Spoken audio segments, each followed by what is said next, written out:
Jeune, dynamique et pétri de talent, Centrinos Raphaël va réussir à bâtir une carrière solide et respectable en moins de 5 ans au Togo et dans la sous-région. Mais à ses débuts en 2016-2017, rien ne laissait présager une telle ascension fulgurante du protégé de Mansa Group, surtout en si peu de temps.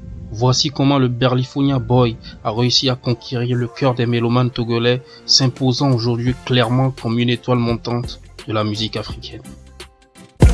Des années, on a été des camarades. Trop de moments passés ensemble, je ne vous oublierai jamais. Et oui, on a eu des clans, et on a eu à avoir des gangs à cause des rivalités, à cause des divergences d'idées. Centrinos Raphaël au lycée, il fréquentait des studios d'enregistrement déjà. Et il raconte d'ailleurs que il a fréquenté durant ces périodes-là beaucoup de studios d'enregistrement et que il faisait quelques sons sans se prendre au sérieux, c'est-à-dire qu'il était dans la musique sans être trop dans la musique finalement parce que ses parents voulaient qu'il ait d'abord son bac. Donc il va remplir sa part du contrat, il va décrocher son bac et à partir de là, ses parents vont lui laisser le champ libre pour se lancer définitivement dans la musique qui est sa passion, et il va se lancer dedans de façon professionnelle. Et je me rappelle l'une des premières fois que je le vois à la télé, il était figurant dans le clip d'IDP de Joël.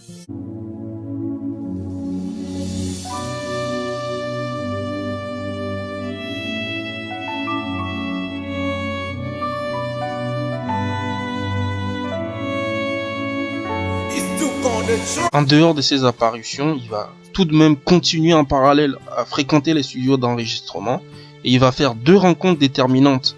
La première avec Douglas, jeune producteur, et la seconde on va revenir après avec Emmanuel Adebayor. Mais la première d'abord avec Douglas, jeune producteur à l'époque, très doué, surtout dans la réalisation des sons à la mode.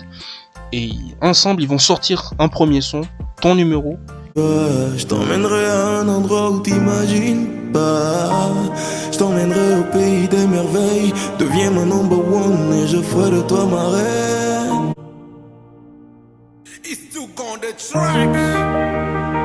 Qui va faire un petit succès sur les réseaux sociaux. S'en est suivi Berlifonia Love.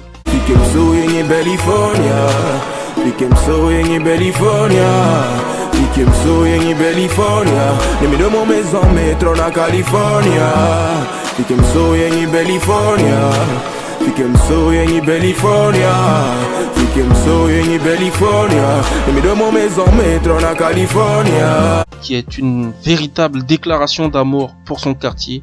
Toute la nuit en feat avec son pote Bobino.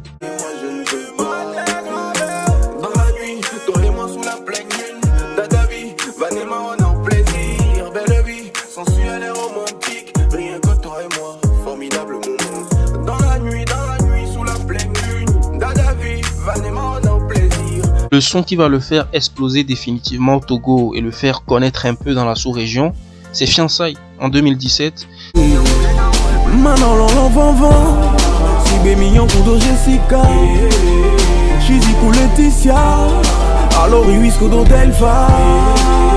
Maintenant je suis prêt à t'emmener au pays des merveilles, car ce soir tu seras ma reine.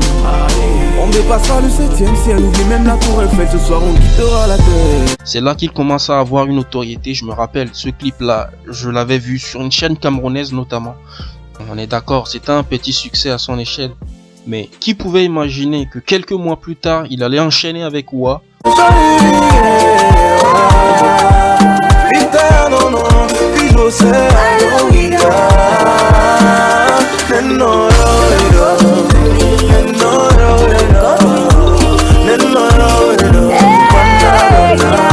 En feat avec Zena et asseoir définitivement sa notoriété dans la sous-région. Qui à ce moment-là on disait voilà, bon, il a réussi, mais bon, il va pas pouvoir embrayer dessus et tout.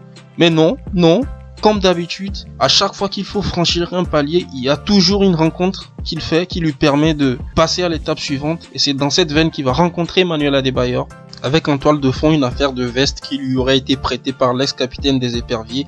Vérité ou pas, on ne saura jamais, mais ce qui est sûr, c'est qu'il a su utiliser ce buzz-là, ce moment-là, pour se l'approprier finalement. Et Manuel Adebayor va lui permettre de faire des rencontres, notamment avec Davido. Et on a tous en mémoire cette vidéo qui est devenue virale, où Davido parle en anglais sur plus de 45 secondes et lui répond tout simplement en disant Dagbe Dagbe. Yeah, shout out my brother, man. New track, Monica, killing shit. I fuck with that shit, one love, so good in the Cet instant-là va être immortalisé.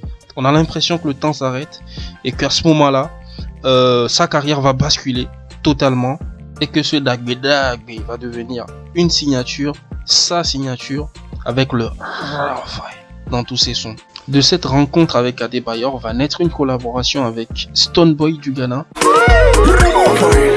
Emmanuel Adebayor. Comment ça va, Tata? Elle me dit qu'elle va bien, moi. Comment ça va? Je lui dis. Où l'artiste s'essaye sur du dancehall, un son qui a été accueilli à ses débuts de façon mitigée par les mélomanes togolais et puis apprécié par la suite, vous le savez tous. Et oui, chers amis, on est déjà dans la dernière partie de ce grand format consacré à Centrinos Raphaël. Et il y a un truc qui me revient particulièrement en tête, c'est quand il a été invité sur la TVT lors du passage du général Makosso à Lomé. Et le général Makosso lui a posé la question, avec quel artiste ivoirien il aimerait bien faire un feat. Et il a répondu Baby Philippe, ce qui m'a un peu étonné parce que Baby Philippe ce n'est pas le plus gros vendeur de la Côte d'Ivoire. On a encore fait de featuring avec un Ivoirien. Un Ivoirien pas encore. Pas encore. Mais quel est l'artiste ivoirien avec qui tu rêves un feat? Tout de suite, oui. Dis en même temps. Tout de suite. Ouais. J'aimerais bien collaborer avec Baby Philippe. Et Baby Philippe? C'est quelqu'un que j'apprécie bien. Donc, Baby, toi-même, faut voir. Ne lui donne pas ton corps avant qu'il ait gagné ton cœur. Y'a tellement de pays dans la ville. Maintenant on ne sait plus qui est qui. Le gars là veut te couper, décaler.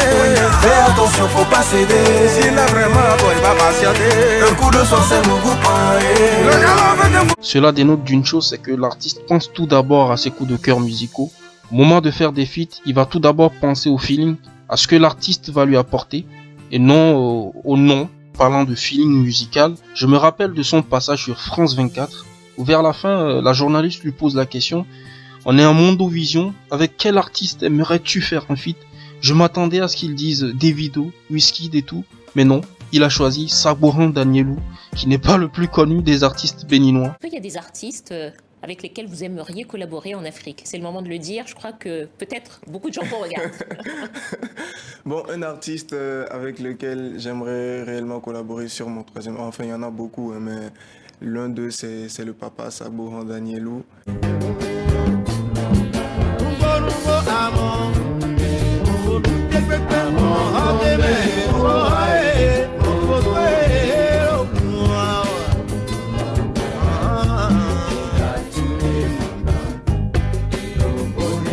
Cette dernière illustration vient étayer tout ce que j'ai dit plus haut. Centrinos Raphaël, en allant faire des feats, ne va pas forcément chercher des noms ronflants, mais va plutôt chercher le feeling musical, l'artiste qui va le plus lui apporter, l'artiste qui va coller plus à son univers musical.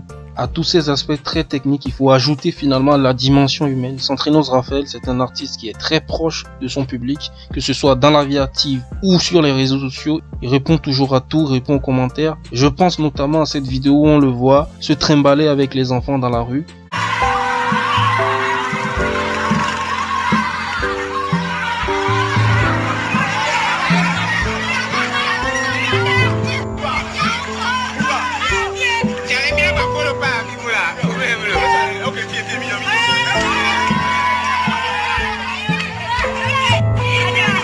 Et à ce moment-là, il avait déjà bien réussi.